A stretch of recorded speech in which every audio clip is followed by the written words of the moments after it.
დღეს 26 იანვარია, 6 წელი გავიდა იმ დღიდან, როცა მსოფლიო წამით გაჩერდა. კალიფორნიის ნისლში მომხდარმა ტრაგედიამ წაგვართვა არა უბრალოდ სპორტსმენი, არამედ ეპოქის სიმბოლო. კობი ბრაიანტი არ იყო მხოლოდ კალათბურთელი, ის იყო მოვლენა, რომელიც ათწლეულებში და შესაძლოა 100 წელიწადში ერთხელაც არ განმეორდეს. დღის რიცხვია $600 მილიონი. სწორედ ამ ნიშნულს მიაღწია მისმა ქონებამ გარდაცვალების მომენტში. თუმცა ამ მშრალი ციფრის მიღმა იმალება ერთი ადამიანის დაუჯერებელი ტრანსფორმაცია სპორტული არენიდან ბიზნესის ზვიგენამდე.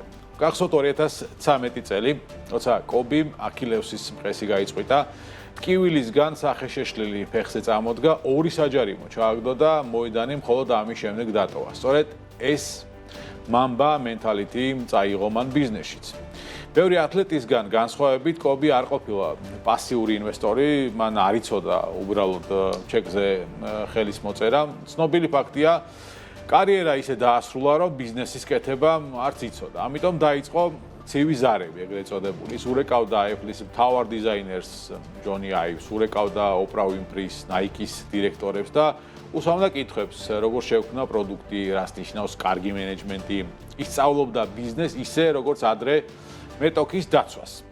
ამ სწავლამ შედეგი გამოიღო, მისი ყველაზე ხმაურიანი ბიზნეს გამარჯვება ენერგეტიკული სასმელების კომპანია Body Armor გახდა. 2014 წელს, როცა Gatorade ბაზრის მონოპოლისტი იყო, კობიმ გარისკა და Body Armor-ში $6 მილიონი ჩადო.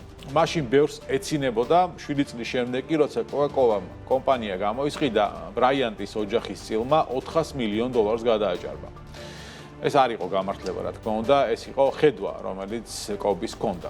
თუმცა კობის მემკვიდრეობა მხოლოდ ფულში არ იზომება, რა თქმა უნდა. მან დაარსა საინვესტიციო ფონდი Bryant Stibel, რომელიც დღესაც აქტიურად დებს ფულს ტექნოლოგიურ სტარტაპებში და რაც მთავარია, ის გახდა პირველი ყოფილი სპორტსმენი, რომელმაც ოსკარი მოიგო. მისი მოკლემეტრაჟიანი ფილმი ძვირფასო კალათბურთო იყო დასტური იმისა, რომ კობის ნიჭი უსაზღვრო იყო. ის წერდა წიგნებს, ქმნიდა კონტენტს ბავშვებისთვის და ოცნებობდა, რომ მომავალი თაობა შავი მამბასგან ისწავლიდა არა მხოლოდ ბურთის სროლას და ჩაგდებას კალათში, არა მხოლოდ გენიალურ დაცვას, არა მხოლოდ ლიდერობას პარკეტზე, არამედ ცხოვრებისეული დაბრკოლებების გადალახვას. 6 წელი კობის გარეშე, დღეს Nike-ის კედებზე, ლოს-ანჯელესის ქუჩებსა და მილიონობით ადამიანის გონებაში ის კვლავ ცოცხალია.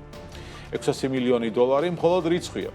მისი ნამდვილი კაპიტალი კი ის შთაგონება, რომელიც მან დატოვა, როგორც თავად ამბობდა, ყველაზე მნიშვნელოვანია სხვების შთაგონება, რათა მათ შეძლონ იყვნენ იმაზე დიდებულები, ვიდრე წარმოუდგენიათ.